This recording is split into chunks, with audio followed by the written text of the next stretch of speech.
Welcome to another episode of the Pin High Podcast presented by Golficity. This week we're going to talk about Xander's win in Tokyo, and we're going to get into the WGC-FedEx St Jude with some tier picks and some of our betting picks. So let's get into it.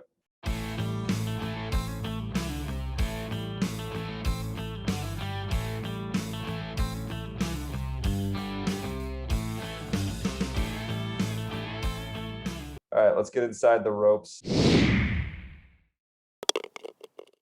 Start off the week. So Xander finally won. I mean, I don't know how long the slump had been without a win. Like 2 years. Because he was nearly 2 he years. was playing well, just not winning. But Trev didn't pick him. Yeah, that was to be fair, I said in my picks, I said Paul Casey was gonna win, and it was gonna be that guy who has never won a major and probably will never win a major. And he's instead of Xander, which makes me I'm happy, but I don't know. I also think this could be because he, like, you could tell watching it. I couldn't watch a lot of it just because of how late it was on and how early I was getting up all week. But you could tell going down the final hole. Like, I watched the last hole over, and he hit the drive right, and you punched out, and you're like, oh, I'm like, oh my god, like I knew he got up and down, but I'm like, geez, like he almost blew it again. He didn't play that great in the back nine. It sounded like either. Mm-hmm. And then I think that up and down on 18, him win that gold medal. I think that I really do think it's like, okay, I can still win. I can still do this again. And it's been like a year and a half, almost 2 years. And I think it could springboard him into something really good, or winning more tournaments now. Who knows? I mean, yeah, it was very similar to Cameron Champ a couple weeks ago at the 3M Open, where he went left, he punched out, and then he just stuck it on the third shot. I believe it was. One awesome approach shot, and spun back. The angle where you see the length of the green and the hole and the ball landing probably like 20 feet away from the hole, and it's spinning all the way back to like inside 5 feet. It was so cool to watch. I mean, yeah, there was a point where I'm like, well, there's going to be a playoff between Xander and Rory Sabatini. Like, after he hit that drive, I'm like, Rory Sabatini just shot a 61, like, just firing. Yeah, like, he's going to win the gold medal. Like, hats off to him too. That's crazy that he shot 61. You said because you had texted in the group, Greg, I think, that he made an eagle on like the 6th hole. I'm like, oh, okay. And he looked, I'm like, oh, he's still 3 or 4 shots back, and like, Xander hasn't even really teed off yet. And then I wake up the next morning and Sabatini shot 61. So I think if we were to put together like a Pin High trivia game, and you were to say like, who is Pat's biggest like rival PGA Tour player throughout the course of the podcast, you're a real Pin High fan if you know that me and Rory Sabatini have a very checkered past. Yeah, you never pick him. You always pick against him. And no, but then I'll pick. But the one time you did pick him once, and he just pick him once, like 8 over on day 1 or something. Yeah, like the one. It's the kind of guy, you pick him, he misses the cut. If you don't pick him, he plays well some random tournament, and you're like, I should have picked him or something, or should have known that he would play well. Yeah, and so just ever since he's been on my do not play list, and I mean, I was like he was on anybody's radar this week. I would love to see if someone had a ticket, like a winning ticket on like a Rory Sabatini medal, just a medal. Yeah. Like, I never even ended up seeing the to medal bets anywhere. They were on the websites. They're up there. Okay. Yeah. I didn't end up seeing them, but I saw like top 5s and top 10s and stuff. I feel like Colin Morikawa top 10 must have been I feel like it was like plus 110. That should have been the lock of the century right there. Yeah, probably. Yeah. I mean, he pulled it back in the final round. Like, he was up there. He was around top 10, and then he had a really nice final round and got into the bronze medal playoff, I guess. But it felt like a lot of guys I mean, Sepp Straka was leading after day one, right? 8 under par. Yes. That's what it wasn't. But I felt like there was just so many guys that just played average and maybe a little bit under par. Like JT had 18 straight pars, and he was asked about his final round, or he was asked about his round, like how he felt, and he just said par, and like just Yeah, continued that was a on great in the response. interview. Like it is a great response. Like 18 straight pars, like that's the perfect response. But it felt like no one really got off to a hot start besides guys like Sepp Straka, and we didn't. Like Xander, I think was 3 under. I think Answer was right there with him, but two guys I was paying attention to for sure. But then didn't really see too many other guys right there until basically the final day. I have a Or question the day about before, the I Olympics. guess Saturday as well. So all the players were saying like that they went in with like not the highest expectations and stuff. It came away from it. Like I saw Paul Casey was like talking about how unreal of experience it was. Justin Thomas, pretty much all the Rory guys. was too. Rory as Yeah. well. Yeah, he Yeah, was skeptical Rory, coming and in it as was well. like I was. Do you guys have the same feelings as like TV viewers? Do you think it's like because I didn't, and I didn't think the course was all that cool, and I think not having spectators kind of drew away from it. So I it's mean, just like I was kind of into it. I mean, like the only round that I watched from like almost start to finish was the final round. I stuck it out, stayed up until 4 a.m. or the whatever it final was, and round watched golf it. could be fun anyhow. And the final round of golf was really fun. I think It was. almost the best event that we've had this year. Like Yeah. it was that good going into the final round. It just kind of, I think the whole thing for me, like, yeah, like it's having no fans isn't the best, especially when we've had fans at all these other tournaments. Like we're getting more like a year ago, if you asked us that, we'd be like, it wouldn't have really been that much different than what we've been seeing. But with all these tournaments that have fans now, and now this one has no fans, it did feel a little bit like, okay, it's a little, I think Thursday night or Wednesday night, I guess I was watching, and I'm like, this is kind of boring. Like there's Yeah. just Yeah, it was a no little weird. excitement at all right now. Like it's just nothing. Like nothing. I'm like this. I don't really want to watch this anymore right now. Me and Jeek watched The together on commercial. Wednesday night, and like it just on Wednesday night it just did not have it because like it was like No, Sepp not Straka. at all. It was like Sepp Straka leading with like Johnny Vegas and Yeah, Yeah, it and was Sebastian the it's like Munoz. Spanish Too. guy. yeah, No, and it's.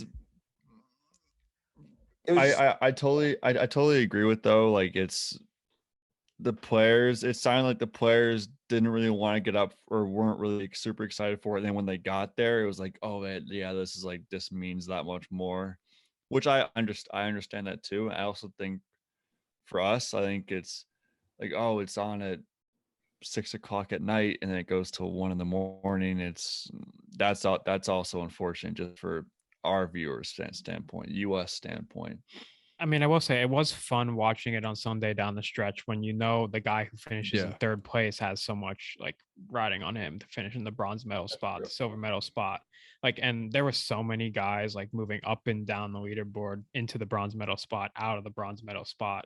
That was pretty fun to watch. And it really did feel kind of like a major in the last couple, like the last 2 hours, let's say the last 9 holes.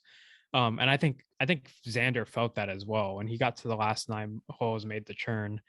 I mean, that's where his game started to fall apart a little bit, and the pressure came on. So Yeah, he that it did feel a little bit like a definitely major. from what I saw, from what I saw and from what I heard, he wasn't really as strong as golf in his last 9 holes, or maybe even more than that. It seemed like, which is fine. He still ended up winning. A win's a win. Not going to take anything away from that, but maybe like he can learn from that too, even though he did finish strong with up and down. and it But makes, I go ahead. I was gonna say it makes me hopeful for the next Summer Olympics in Paris, and then the next ones are gonna be in LA. I feel like this year, not many guys like scheduled their year around the Olympics. Like it was kind of weird, and a lot of guys like had played the week before, like guys like Louis and I mean Bryson and Rom obviously couldn't play because of COVID, but Louis Yeah. like didn't even play because they were like he was like yeah, they didn't make it really easy on us. DJ still like he would have qualified probably too. Yeah, exactly. And it was just like, I feel like people will see or will hear from these guys like how cool it was apparently, and they'll like easily want to come back to the next one. And Paris, I don't know what course it will be hosted. That's what I was gonna I don't know ask. if it'll be, Is it like golf national? Is that yeah. That could be whatever? cool. Yeah, whatever it was. I wonder where it'll be in LA. Do you think it'll be at Riviera or? I bet it. If I had to guess, it'd be at Riv. I think Riv would be all over that. But also, LA Country Club was hosting the U.S. Open. They might want that too. I think it's at Riviera, and that's okay, what I said. That makes sense. That'll be sick. Yeah, I agree with like the whole. This is so they're going from the UK to Japan. Like I think next year, if they're in, obviously with hopefully knock on wood, but hopefully COVID's out of the way basically by that time, and there's not as much travel restrictions. There's no people. Rahm and Bryson are getting dropped out for COVID, but they'd be going from the UK or Ireland, wherever they are, to France. That's a lot easier than going to Japan and then going back to the States. It's a lot easier transition. And I think you're right. I think the whole like I didn't let like the course didn't seem that interesting to me. Like the Golf National where the Ryder Cup was, I don't know if that's the right name for the club, but wherever the Ryder Cup was, and that was awesome. That was like a sweet course. Mm-hmm. And like Riviera is also sweet course. And I think if guys keep saying how much fun it was and how much they realize, like, look, once you get like you may be dragging it, not there's no money on the line, but once you get there and once you feel the experience, like once you're eating lunch with Kevin Durant and Greg Popovich in the Olympic Village, then you realize how big this is and how cool this moment is. Yeah, the Justin Thomas tweet was very funny. Like I went to the Olympic Village dumbbells for a nice workout, and it's safe to say there weren't many athletes fighting me for the 20-pound dumbbells. Yeah, that was a funny tweet. That was pretty awesome. Yeah, imagine like I also think it's I also like the Patrick Reed mentality. As much as I don't like Patrick Reed, it's like you get called for your country. It's how many chances are you gonna get with that? Every 4 years, and then the Ryder Cup. It's like that's such a cool honor to be at the Olympics. Like that's the Olympian. That's awesome.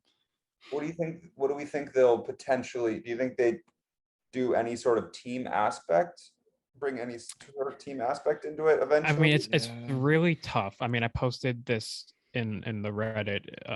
We have a Reddit thing going. Mm-hmm. And a lot of people were like, I liked it, but I would have rather it teams. But like the argument against that is like you had Rory Sabatini finish in the silver medal spot. He was playing for Slovakia.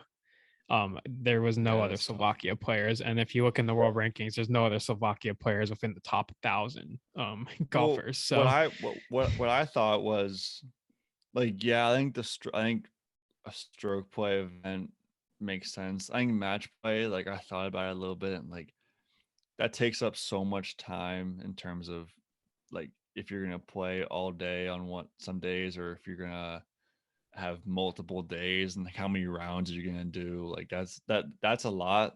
Maybe there was qualifying for match play. That'd be kind of cool.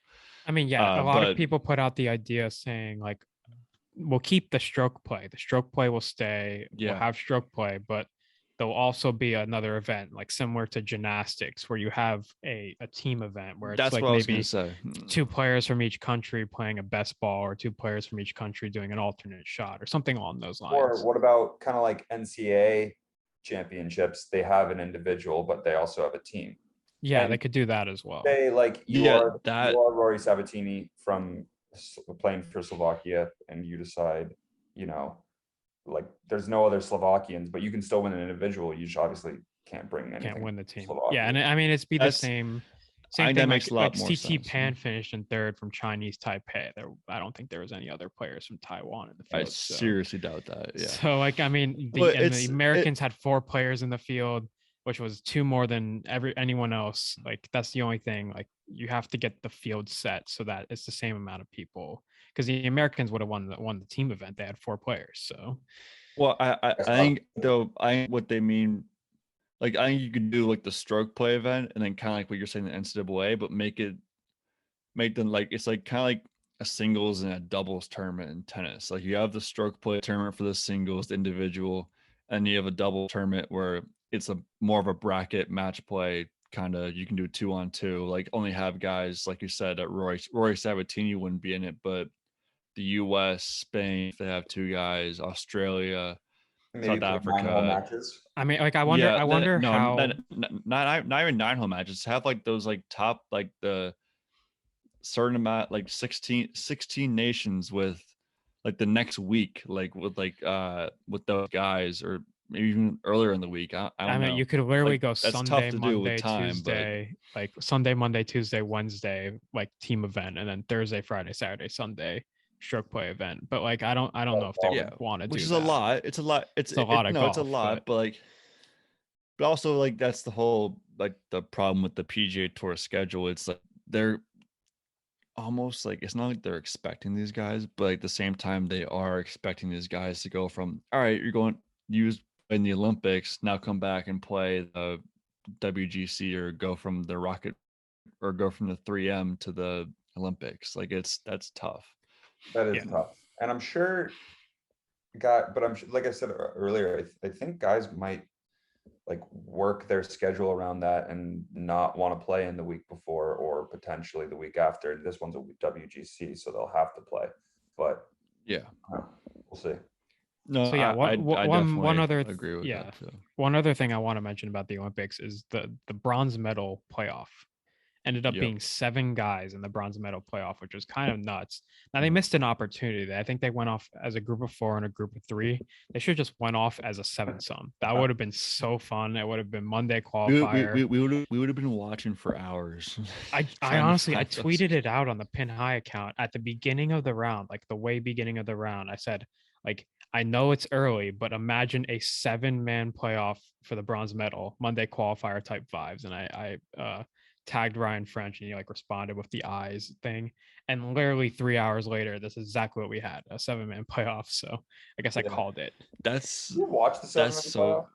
You know what? I was watching the 7-man playoff, but I was like kind of like dozing off a little bit. I was gonna say, I fell So asleep. I went to bed that's thinking probably that yeah. Colin How late was Morikawa, that? Like 2? that was later than it was 5 a.m. maybe 4 a.m. 4:30. The 18 Oh holes yeah, there's no ended at chance. 3:30. It was like way too late. So I was like falling asleep, and I Oh went to yeah, bed yeah. thinking I heard that Colin Morikawa won the bronze medal, and I woke up the next morning and I like looked it up, of course, and it was CT Pan. I was like, wait a second, like I'm almost positive I saw Colin Morikawa win, but Well, I woke up. I fell I asleep. woke up the next morning. I woke up the next morning. I carried that next morning. I turned on the TV, and the final round was replayed on Golf Channel. And like Mhm. it was in a commercial, and it said like, all right, it said it started like they did it condensed. It looked like, Yeah. and it said it was starting at 6:30. It was going till 8:30. I'm like, all right, so Xander's probably on like hole like 10 or something like that. And it comes back from commercial break, and it's Xander's on 18, about to hit his approach shot to the green. There's Yeah, like you're like, how what? much time did they leave for this 7-man playoff? Like Xander's walking off the green at 7 o'clock in the morning. There's an hour and a half left of replay coverage, I guess. It's Yeah, like I that's mean, crazy. so the first hole, they went off in 2 groups. CT Pan, Colin Morikawa, Mito Pereira, Sebastian Munoz, and Rory all made 4s. They made pars and they advanced. Okay. So I guess was that 1, 2, 3, 4, 5. So 2 players were out. I think it was Paul Casey and Hideki Matsuyama. Were both didn't make it. I forgot So then the about next Hideki in hole that they playoff. went to 10, and it was one again. All 5 of those players made a par. So they're on again, I guess. And then they got to the 3rd hole, ended up going down the CT Pan and Colin Morikawa both made birdie. They were the only 2. And then CT Pan won the bronze medal back on 18 with a par. Talk about a stacked playoff too. Oh, the playoff was very stacked. And I was like, what? Like Yeah. Rory squeaked his way in. Colin Morikawa went 8 under to get himself in. I mean, Matsuyama got himself in. And now I think Matsuyama had the best chance at a gold medal throughout the tournament. When he just didn't capitalize when Xander made bogey. He made par, I believe. He didn't capitalize on those, so it was just too little, too late. Couldn't get a putt to fall. So, and we also like if you enjoyed the 7-man playoff, like we will not see that again for at least 4 more years. Yeah, I mean, you got to go to tour at that level. You got to go to at a Monday least 4 more qualifier. years. You have to go to a Monday qualifier. That will not happen. If we have a 7-man playoff for a PGA Tour event, that is all time. But like this for the bronze was perfect. Like that's so sick. I just wish Sung Jae Im was in the playoff for Siwoo Kim. That would have made it a little bit better. It's kind of crazy though that there's that many people there because like, so it was a regular tour event. It would be T3, T3, T3, T3, and then like solo 10 or solo 11 or whatever. I don't know. I can't do math. Yeah, it'd be so. I think it'd be solo 11. They go. I think it probably had to go after the playoff and everything. 1 Xander, 2 Sabatini, 3 CT Pan, T4, T4, T4, T4, T4, like all the way down to 6 people all the way down T4, to T11 basically, and then T10 right after that. So like, yeah, I mean, that's crazy. Yeah, that's crazy. That all those players made it into the playoff, but it was fun to watch. It was different. I thought like, wow, this is pretty cool. Now, once again they missed the opportunity to go off as a 7-some. That would have been great, but I kind of enjoyed that. As someone who works for a golf association and has playoffs, had one today. 7-some would have taken it'd be really cool and really fun to watch, like interesting, but it would have taken so long. Yeah, I mean, I guess, forever. But PGA Tour quality players might be quicker, but we'll see. I mean, we'll never or see, slower. Actually, Who knows? If they said if they were going to go off in 6, they would have went off as a 6-some. So if like Paul Casey didn't make like a birdie or whatever on the last hole, like it would have been a 6-some. That would have been so. That's cool. okay. That would have been cool. Yeah. So one last thing, Rory Sabatini obviously shot the 61. That's an Olympic record, and he was representing Slovakia this week. Now, the only way he got into the field is by representing Slovakia because he's actually South African. So he didn't make it as like one of the top 2 South African players. So the only way to get in the field was actually play for Slovakia. And I think he might have grown the game a lot in Slovakia. But is he like, I mean, his wife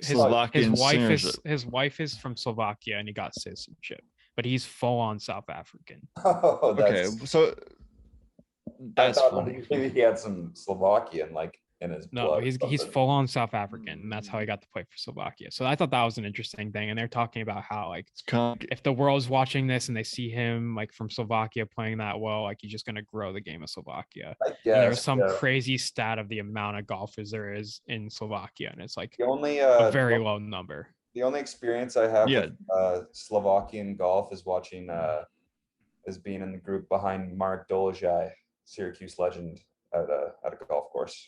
Dolezaj? Oh, that's funny. He could hit the ball. Granted, he's 6'10". I'm sure if he got a hold of it, he would hit it. I mean, he's 6'10", and then he's like probably like not 200. Maybe he's 200 now, but that's besides the point. Yeah, he's skinny dude. Yeah. But yeah, talk about the game growing the game of golf. Yes, Slovakia, Chinese Taipei, you guys like Japan, obviously with Hideki, like all that stuff is. Let's just cool. Say, in 10 years, if you see a bunch of Slovakian golfers make it to the PGA Tour, it's all because of this Rory Sabatini 61 or 20 in the round. Or in like 20 years, you hear a bunch of guys. In 20 years, you hear a bunch of guys Slovakians named Rory or something like that. I think it's a stretch. I don't know. I don't know. I just like they could be taking stock into it, but if it's already not that big, it's like I feel like how many golf courses are there in Slovakia? How many? They said the stat on how many medals how many medals do Slovakia have in the Olympics? That's if they have probably very few medals, if I had to guess. I mean, the only thing I know about Slovakia is the hockey players. Like Zdeno Chara is from Slovakia. Like there's been a couple of really good hockey players from Slovakia. Then these hockey players can go play golf in the summer if it's warm. I don't know if it's warm there. The nation of Slovakia. You know what? This will be stat of the week. the nation of Slovakia has just 9,000 golfers, and there's only 26 courses in Slovakia. They have a Nicholas design in More courses in Fairfield County. they have a Nicholas design in, well, okay, I'm gonna try to pronounce the, no, I can't even try to pronounce it. 3 words. Good and tight. Saklo Hametseneka. Sure. I think actually Roy Sabatini also built a golf course out there when he Maybe. That wouldn't surprise me.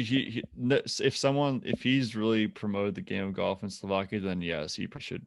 That's kind of what he's been there for, and that's honestly a pretty cool thing to say that you're trying to bring a sport into a country that only has 9,000 golfers. Exactly. And Slovakia has 1 gold medal and 2 silver medals.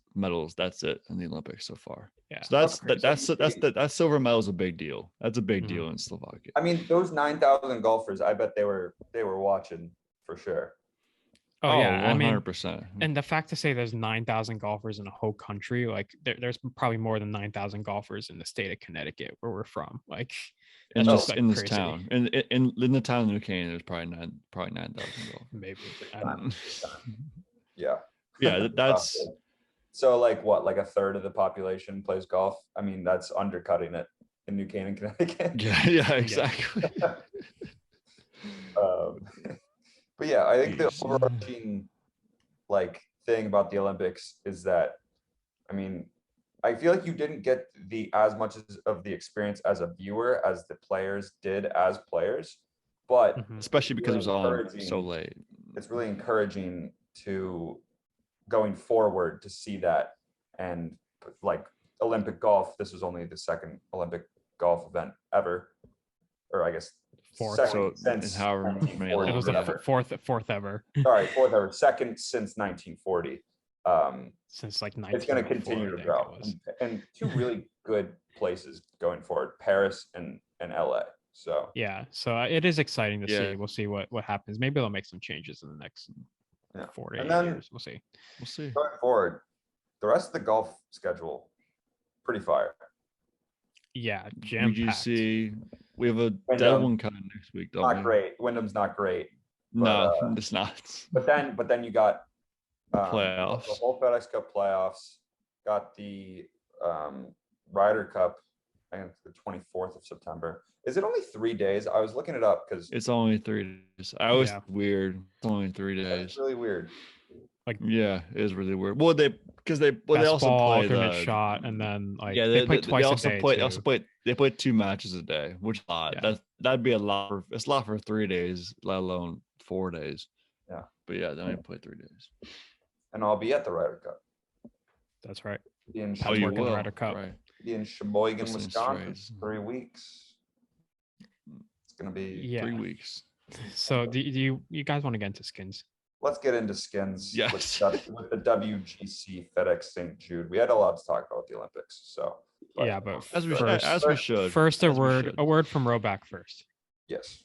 You probably noticed us wearing some new Roback merch over the past few episodes, whether it was the hat both me and Jake are wearing right now. Trevor has one as well. A pullover or a collared shirt.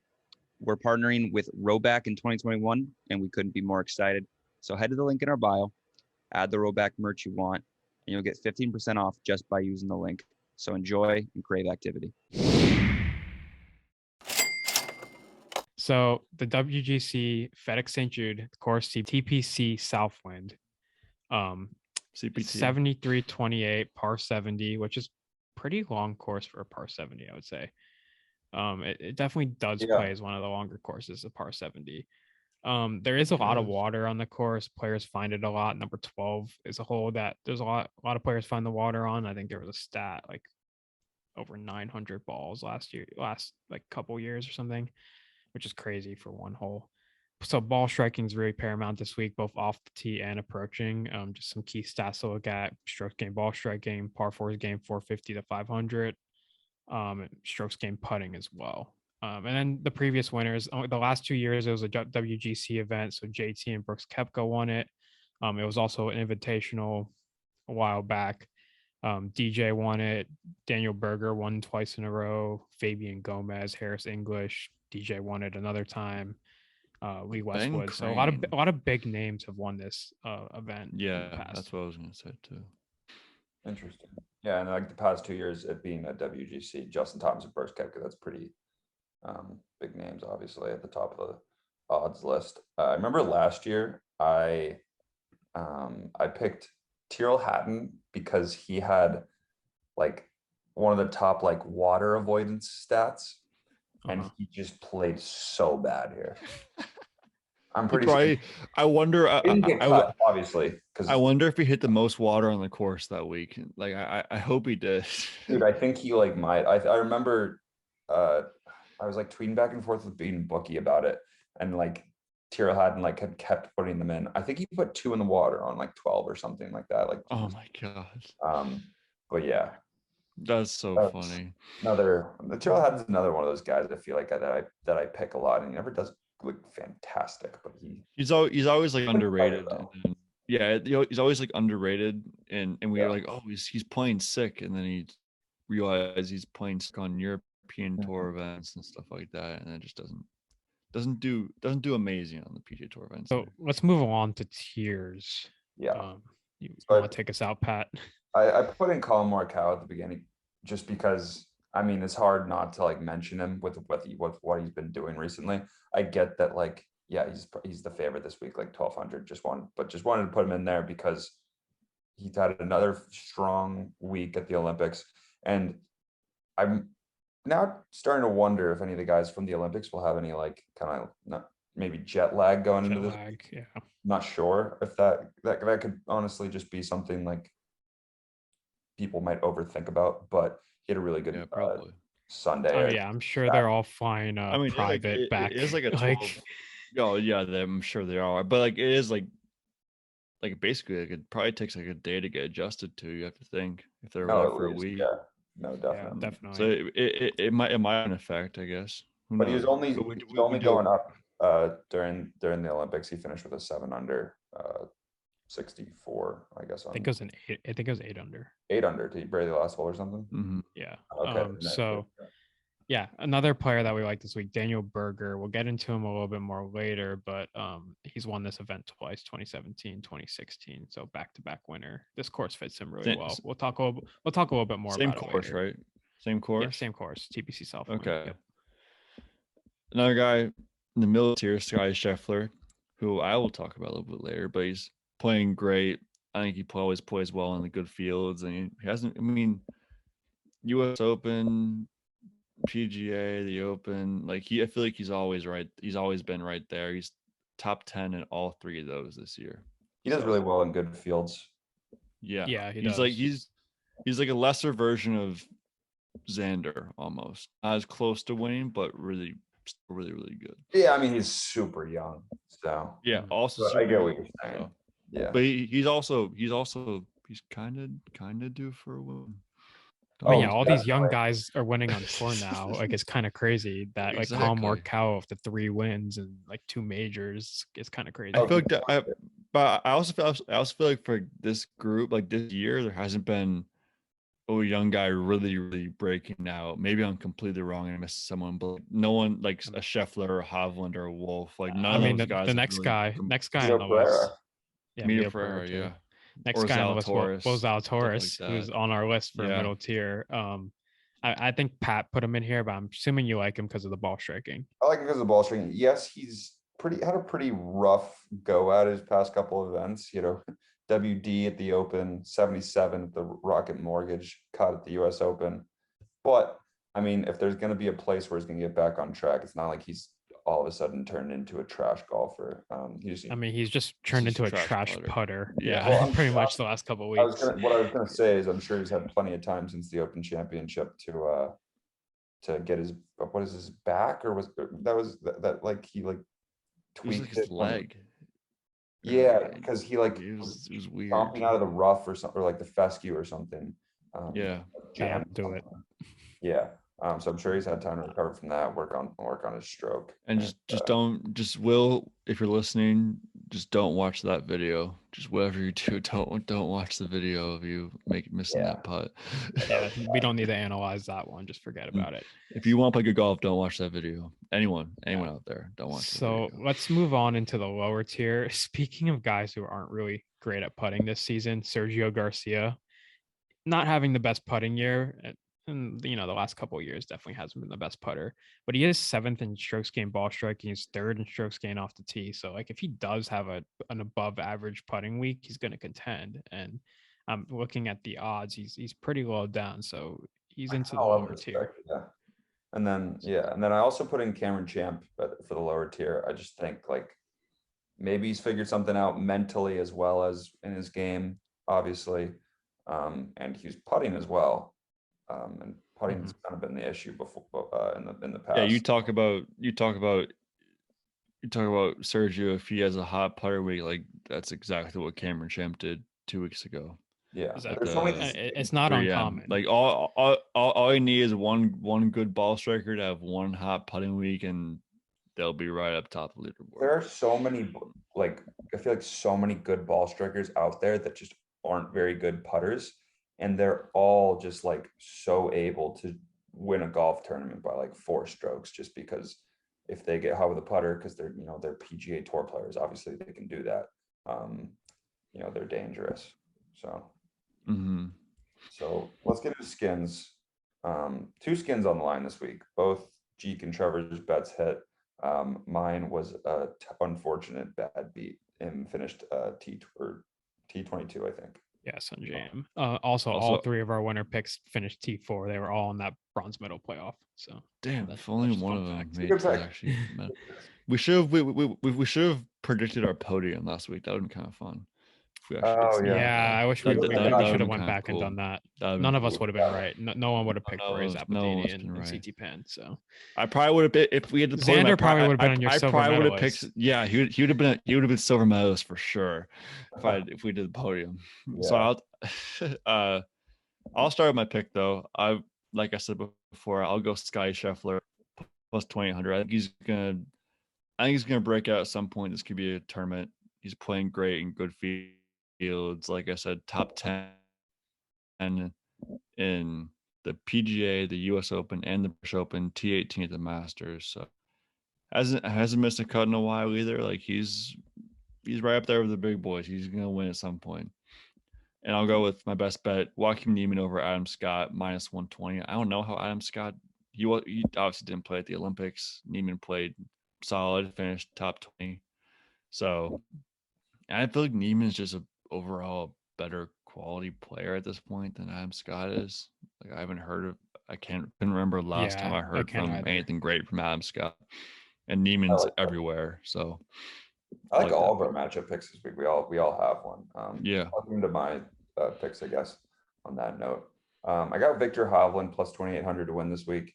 He's an elite ball striker. Obviously had a good week this week. He's 6th in strokes gained off the tee, 19th in approach. Another one of those guys where I know we've kind of put a curse on him to not win in the US. But this seems like a tournament where he could get over the hump and get a bigger win.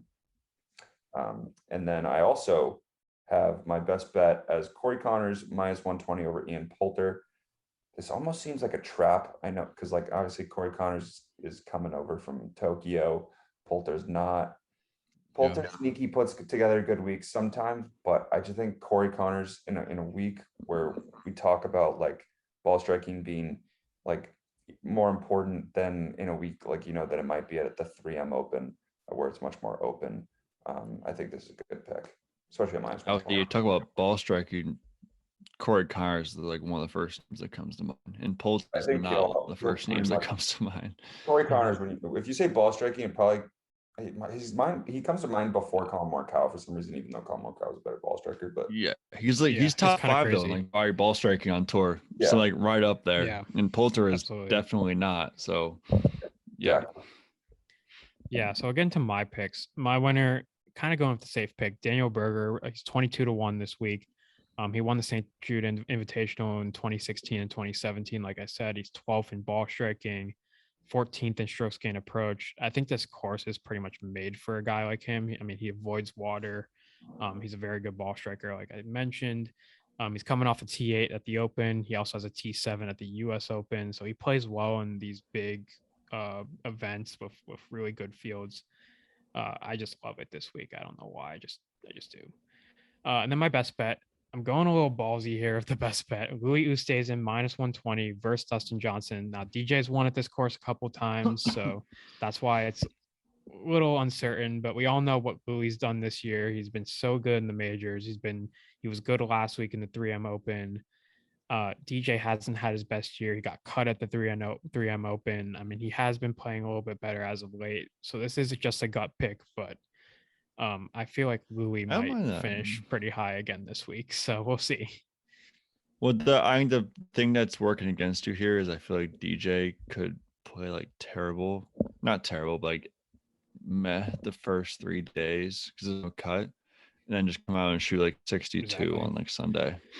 I mean, the course history is definitely there for a guy like DJ this week. Yeah, that's the thing that I'm hesitant about. Such good players usually are going to win at a WGC because you have 4 days of cut-free golf. Scoring. Yeah. Like all you need is one great day and one decent day, and you're probably right in the mix. Just like the Olympics, Rory Sabatini, silver medalist, 61.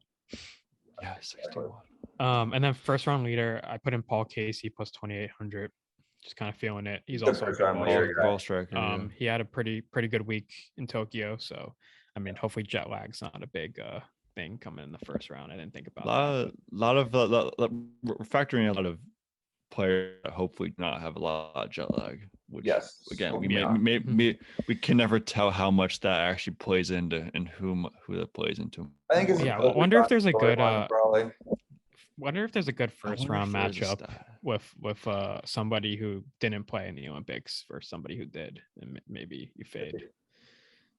Just something to think about.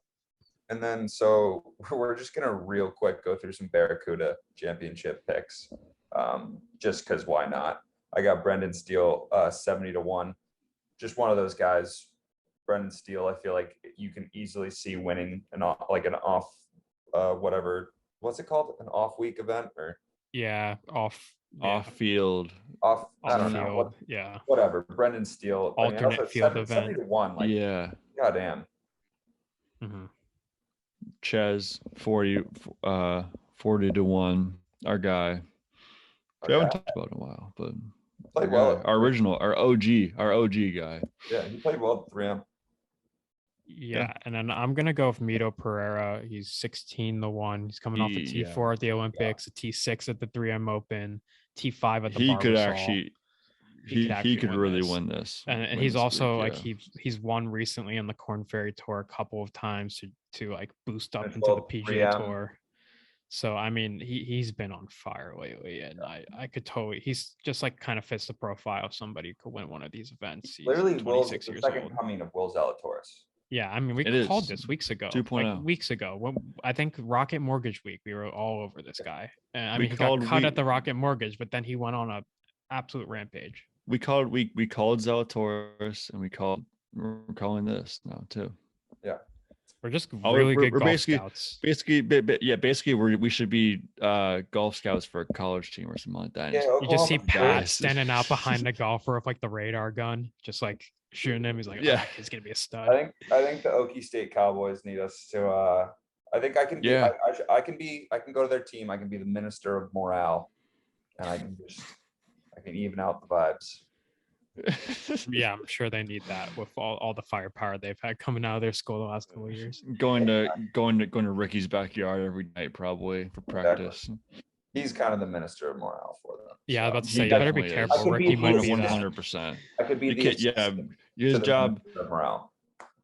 Assistant to the assistant to the assistant. You have to grow a mustache like Ricky though when you do. And you can exclusively wear orange. You have to only wear orange. Although that works for Pat. He went to Syracuse. That's fine. Yeah, he can do that.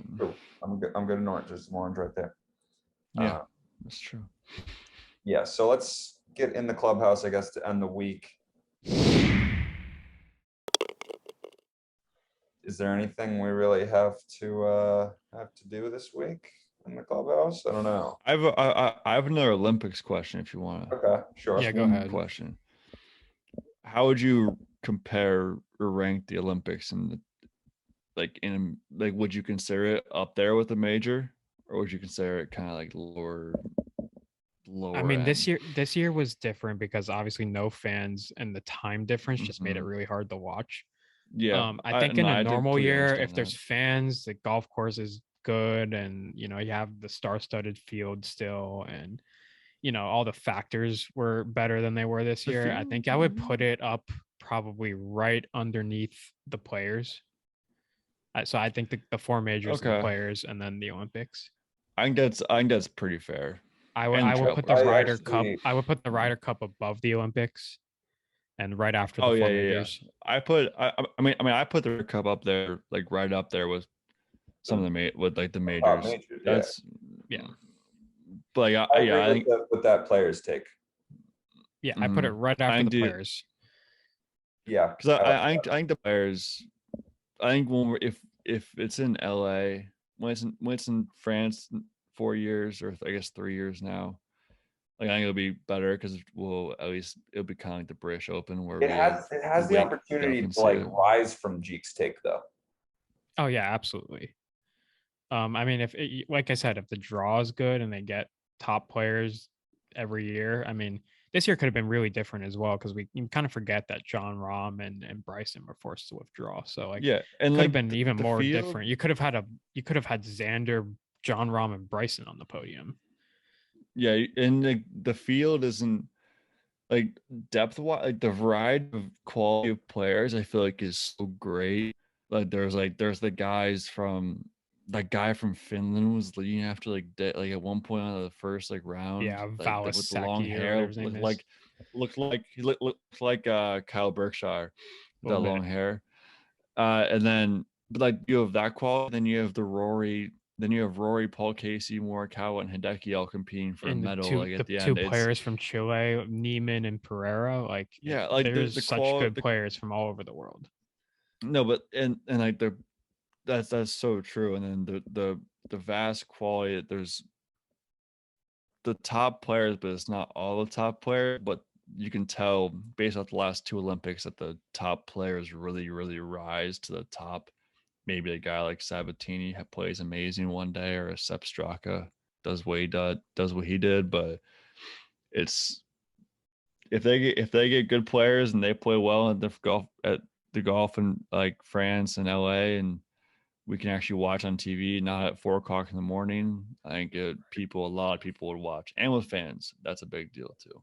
Yeah, and like one more thing to mention, completely like unrelated actually, but 2 of the 3 medalists had their wives on the back, so that might be the recipe to doing well at the Olympics. Did they really? Did Sabatini have his wife on the Sabatini had his wife on the bag, and CT Pan had his wife on the bag.